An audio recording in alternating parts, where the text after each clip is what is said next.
Hello good morning students. आज हम करेंगे ग्रामर का टॉपिक और टॉपिक रहेगा हमारा present indefinite tense.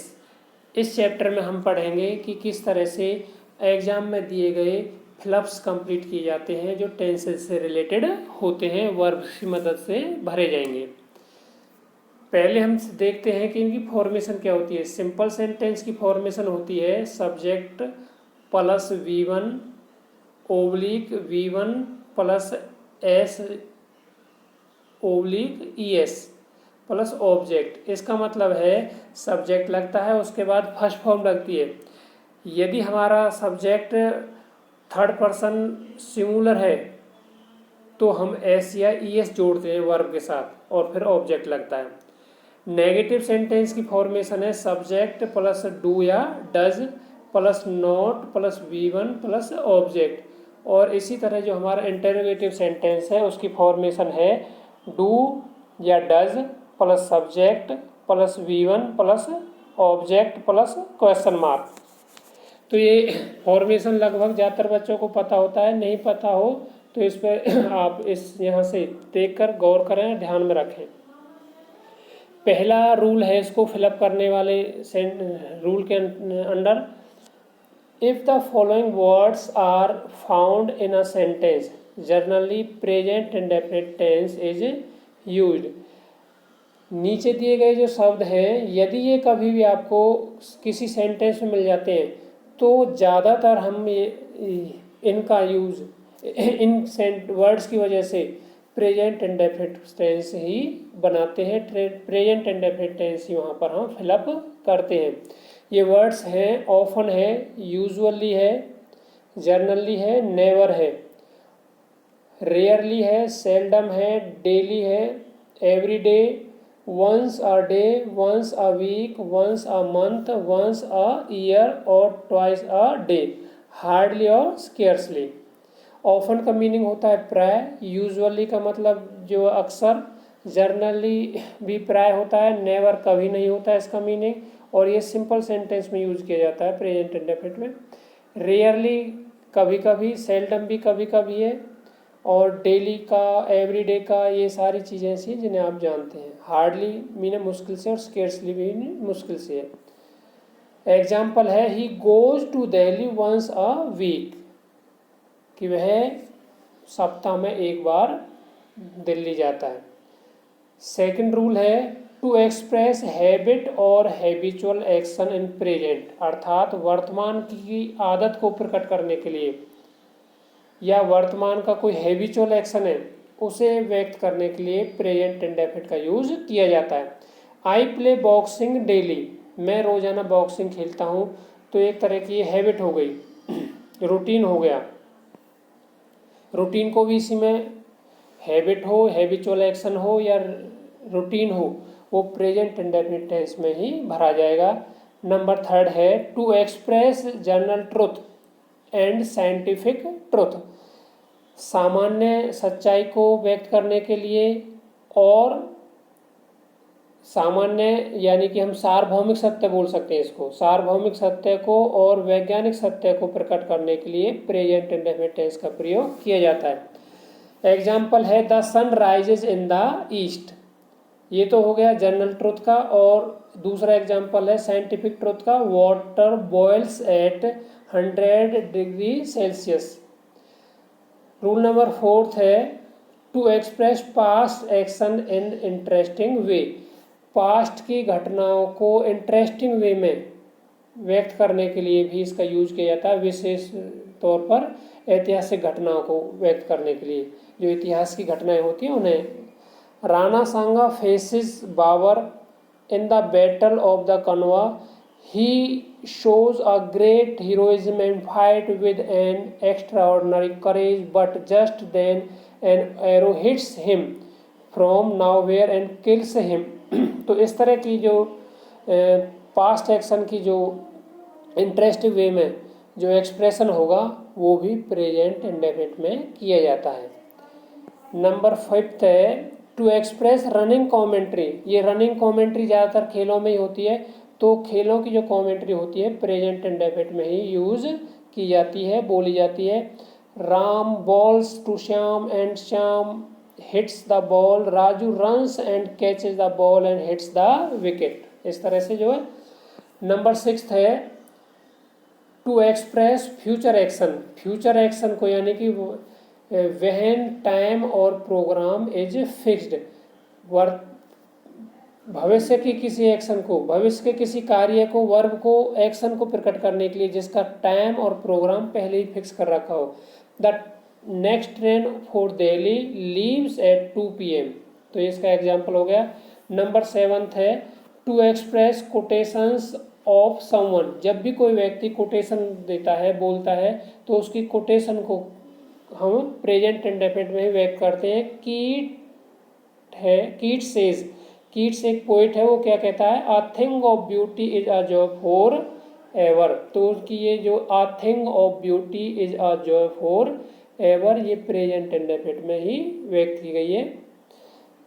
Rule number 8 है in time clause after till until और unless when simple future has been used before them.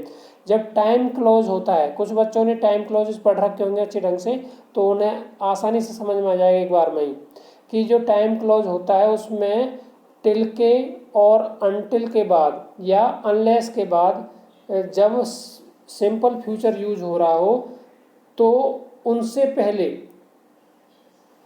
Present indefinite का प्रयोग किया जाता है, उनके बाद प्रेजेंट इंडेफिनिट का प्रयोग किया जाता है। जैसे एग्जांपल क्या है, आई विल वेट या I shall wait till you finish your lunch. जब तक आप अपना लंच पूरा करेंगे मैं वेट कर लूँगा। तो इसमें ज़्यादा घबराने की जरूरत नहीं, क्योंकि आप ध्यान में रखना सेंटेंस में टिल आ जाए या अनटिल आ जाए या अनलेस आ जाए तो आप प्रेजेंट इंडेफिनिट ही ज़्यादातर भरोगे। इसमें नोट दे रखा है टिल के साथ क्या लगता है, डू डज के साथ नॉट लगने पर नेगेटिव सेंस आती है, परंतु अनलेस और अनटिल ये अपने आप में ही इनके इसके बराबर वैल्यू है, अर्थात इसमें बिना नोट के ही नेगेटिव सेंस है। ये जो लग रहा है निशान बराबर का है। बराबर के निशान का मतलब है कि हम ये कहेंगे कि जैसे टिल लगा दिया, डू डज लगा दिया, नॉट लगा दिया, परंतु क्या है कि अनलेस में हमने और अनटिल में बिना नोट के ही यही मीनिंग देगा, ये जो है इसके बराबर इसके मीनिंग बैठेगा। Question rule number 9 in conditional sentences when subordinate clause is in simple future. जब सबऑर्डिनेट क्लॉज कंडीशनल सेंटेंस में फ्यूचर टेंस में होता है तो मेन क्लॉज और इफ क्लॉज जो है, दो नाम बोलते हैं इसके, मेन क्लॉज बोल देते हैं, इफ क्लॉज बोल देते हैं कई बार, और प्रिंसिपल क्लॉज बोल देते हैं। तो वहाँ पर प्रेजेंट इंडेफिनिट टेंस पाया जाता है। आपको बहुत से बच्चों ने ये कर रखे हैं कंडीशनल सेंटेंसेस, परंतु ये आपको ध्यान रखना है कि सेंटेंस आपके पास इफ वाला सेंटेंस ढूंढना आपको। यदि इफ वाला सेंटेंस है उसमें इफ सेंटेंस के शुरू में हो सकती है और बीच में भी हो सकती है। यदि इफ आपको मिलती है शुरू में तो आपको बीच में कॉमा मिलेगा और उसके बाद फिर उसका आधा भाग जो रह जाता है सेंटेंस का वो होगा। तो ध्यान रखना कि इफ की साइड में आपको जो वर्ब है वो प्रेजेंट इंडेफिनिट में है। यहाँ पर कब होगी, किस कंडीशन में, आप ये ध्यान रखोगे जो इफ से दूसरी साइड है कॉमा के बाद की, उसमें आपको शैल मिल जाए, विल मिल जाए, मे मिल जाए या कैन। इन शैल, विल, कैन, मे के साथ फर्स्ट फॉर्म आ रही हो तो आप इफ की साइड में प्रेजेंट इंडेफिनिट ही यूज करोगे। दोबारा से क्लियर कर लो इसे कि किस तरह से है ये, कि जिधर भी इफ हो और दूसरी साइड में आपको क्या मिलेगा, बिना इफ का सेंटेंस मिलेगा। तो एक सेंटेंस में दो पार्ट है इसके, कॉमा से वो है, परंतु कई बार अगर क्या है कि आपका इफ बीच में है तो ये जो पिछला हिस्सा है वो आगे भी मिल जाता है। तो आपको ध्यान रखना है कि यदि आपके बिना इफ वाले भाग में सेंटेंस के में विल है, सेल है, कैन है, मे है, प्लस में V1 है, तो इफ वाली साइड में आपको क्या भरनी पड़ेगी, प्रेजेंट इंडेफिनिट के अनुसार वर्ब लगानी पड़ेगी। इसमें नोट है इफ सबऑर्डिनेट क्लॉज हैज में, ये वो चीज़ मैंने ऊपर क्लियर कर दी है, दोबारा वैसे लिख दिए समझने के लिए।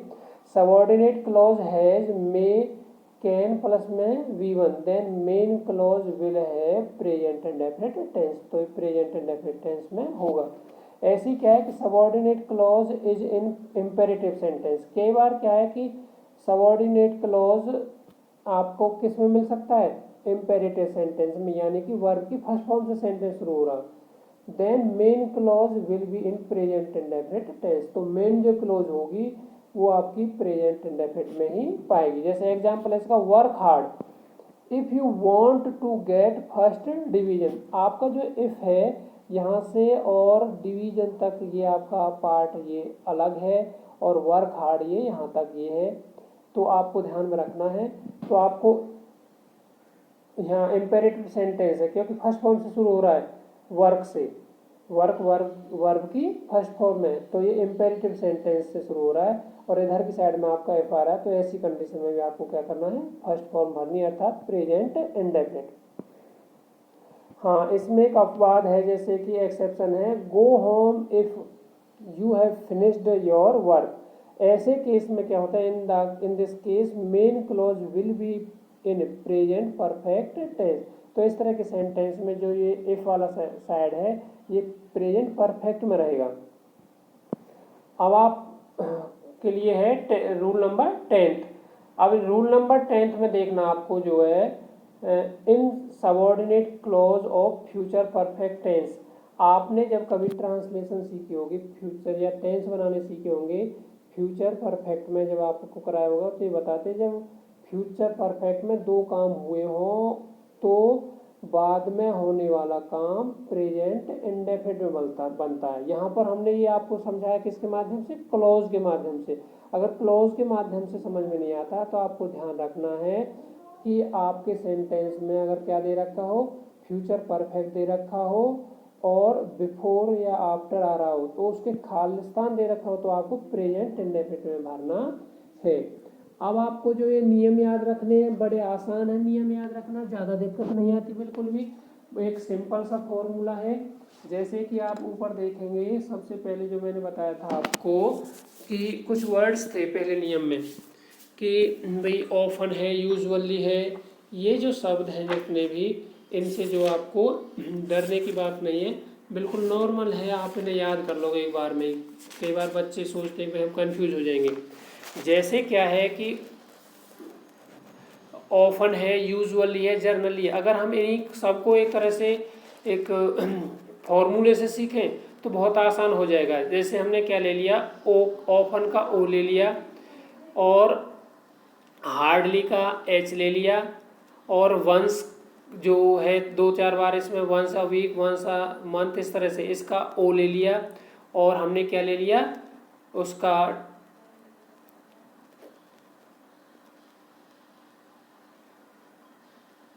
टी ले लिया एक।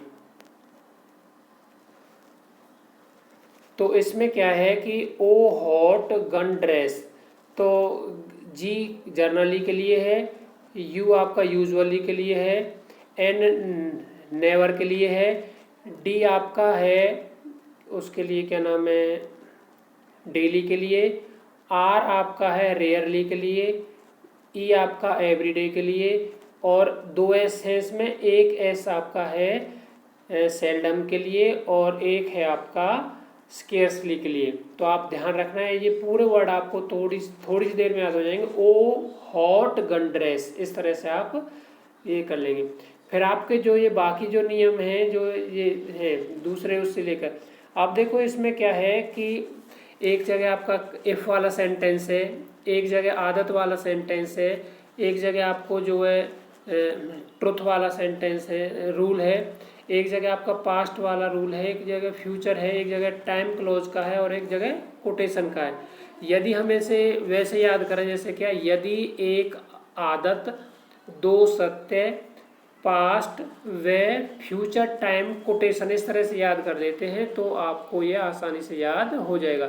यदि इफ के लिए है, इफ वाले कंडीशनल सेंटेंसेस का जो जिक्र है उसके लिए हो जाएगा।